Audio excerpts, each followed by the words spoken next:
এই তথ্য জানিয়েছে। প্রতিবেদন অনুসারে আঞ্চলিক গভর্নর ব্লাসোব্লাভ ক্লাউটিকট এই হামলার জন্য ইউক্রেনের বাহিনীকে দায়ী করে জানান, ড্রোন দিয়ে এই হামলা হয়েছে এবং মাংস উৎপাদন কেন্দ্রের শ্রমিকদের পরিবহনের পাশাপাশি একটি ব্যক্তিগত গাড়ি আঘাত করেছে। প্লাগটিকট বলেন, বেলগ্রোড অঞ্চলে আরো কয়েকটি স্থানে গত 24 ঘন্টায় হামলা হয়েছে, আবাসিক ভবন ক্ষতিগ্রস্ত হয়েছে। গণমাধ্যমটি বলেছে, 2022 সালে ইউক্রেনের রাশিয়ার পূর্ণ মাত্রায় আগ্রাসন শুরু হওয়ার পর থেকে বেলগ্রোড অঞ্চলটি প্রায় ইউক্রেনের বাহিনীর লক্ষ্যবস্তু হয়েছে। এখন পর্যন্ত সবচেয়ে মারাত্মক হামলার ঘটনা ঘটেছে ডিসেম্বরে।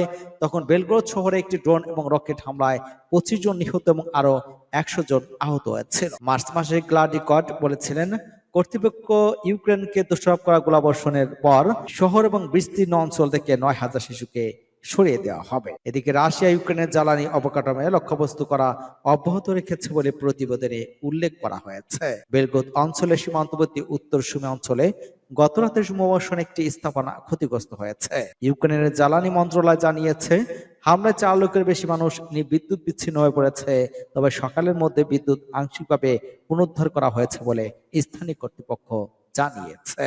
রুশ প্রতিরক্ষা মন্ত্রণালয় সোমবার বলেছে, তারা কৌশলগত পারমাণবিক অস্ত্র ব্যবহারের অনুকরণে ক্ষেপণাস্ত্র মহড়ার প্রস্তুতি শুরু করেছে।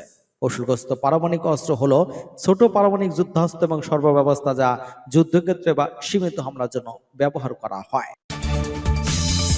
রাফা স্থল অভিযানের প্রস্তুতি, 1 লাখ মানুষ সরিয়ে নিচ্ছে ইসরায়েল। ফিলিস্তিনে অবরুদ্ধ গাজা উপত্যকার দক্ষিণের শহর রাফা, মিশর সীমান্তবর্তী শহরটি আশ্রয় নিয়েছে গাজার 12 লাখ বাসিন্দা। শহরটিতে হামাস ঘাঁটি গেড়েছে সন্দেহ স্থল অভিযানের হুঁশিয়ারি দিয়ে আসছিল ইসরায়েল। সোমবার ওই অঞ্চল থেকে প্রায় 1 লাখ মানুষ সরানোর মাধ্যমে অভিযান প্রায় নিশ্চিত করল তারা।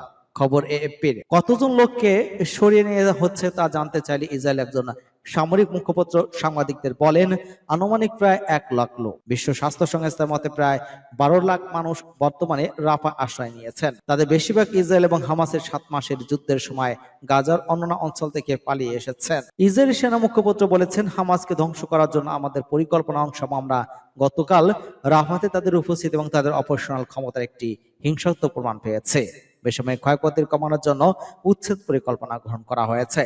বেশ সেনাবাহিনী বলেছে, সোমবার রকেট হামলায় 3 ইসরায়েলি সেনা নিহত এবং 1 ডজন আহত হয়েছে। ইসরায়েল এবং গাজার মধ্যবর্তী কেরেম সালম সীমান্তবর্তী রকেট ছোড়া হয়েছিল। সেনাবাহিনী জানিয়েছে, রাফা সংলগ্ন এলাকা থেকে রকেটগুলো ছোড়া হয়েছে। এলাকায় মোতায়েন করা ভারী যন্ত্রপাতি, ট্যাঙ্ক এবং বুলডোজার পাহারায় থাকা সেনারা আঘাতপ্রাপ্ত হয়। রকেট হামলা দায় স্বীকার করে বিবৃতি দিয়েছে আমার সশস্ত্র শাখা। বিবৃতির পর ইসরায়েলের কর্তৃপক্ষ পোস্টটি বন্ধ করে দিয়েছে। এতে দিয়ে গাজার সহায়তা ট্রাক আসা যাওয়া করত। আমাদের সাহসী যোদ্ধারা প্রস্তুত, রাফা শহরে ইসরায়েল আগ্রাসন মারাত্মক পরিণতি বয়ে আনবে, হামাসের হুঁশিয়ারি। ফিলিস্তিনের ইসলামী প্রতিরোধ আন্দোলন হামাস হুঁশিয়ারি উচ্চারণ করে বলেছে, অবরুদ্ধ গাজা উপত্যকার রাফা শহরে যদি ইহুদিবাদী ইসরায়েল কোনো ধরনের আগ্রাসন চালায় তাহলে দখলদার সেনাদের জন্য তার পরিণতি হবে ভয়াবহ। সংগঠনটি সুস্পষ্ট করে বলেছে, রাফা শহরকে সুরক্ষা দেওয়ার জন্য তারা সম্পূর্ণভাবে প্রস্তুত। গতকাল সোমবার ফিলিস্তিনের এক প্রতিরোধকামী সংগঠনটি হুঁশিয়ারি উচ্চারণ করে বলেছে, রাফা শহরে যে কোনো ধরনের আগ্রাসন দখলদার সেনাবাহিনীর জন্য পার্কে বাড়ানোর মতো হবে না। আল কাসাম ব্রিগেডের নেতৃত্বাধীন সাহসী যোদ্ধারা আমাদের জনগণকে রক্ষার জন্য সম্পূর্ণভাবে প্রস্তুত। রাফা শহরে ইহুদিবাদী ইসরায়েল যে আগ্রাসন পরিচালনা নিয়েছে তা থামানোর জন্য আন্তর্জাতিক সম্প্রদায়ের প্রতি আহ্বান জানিয়েছে হামাস। সংগঠনটি বলেছে, ইহুদিবাদী বাহিনী রাফা শহরে অভিযানের যে প্রস্তুতি নিয়েছে তাতে তারা মূলত ছোট্ট এবং শহরে অবস্থান নেওয়া বেসামরিক এবং অসহায় নারী শিশুকে হত্যার কর্মসূচি গ্রহণ করেছে। গতকাল ইহুদিবাদী বাহিনী রাফা শহরের অঞ্চল থেকে কয়েক লাখ মানুষকে সরিয়ে যাওয়ার নির্দেশ জারি করেছে। পুরো গাজা উপত্যকার মোট জনসংখ্যা 23 লাখের কাছাকাছি। সেখানে শুধুমাত্র এই রাফা শহরে প্রায় 17 লাখ ফিলিস্তিনি অবস্থান করে। গণবসতিপূর্ণ ওই শহরে আগ্রাসন চালাতে আন্তর্জাতিক অঙ্গন থেকে ইসরায়েলকে বারবার সতর্ক করা হচ্ছে। সূত্র পাঁচ স্টোরে।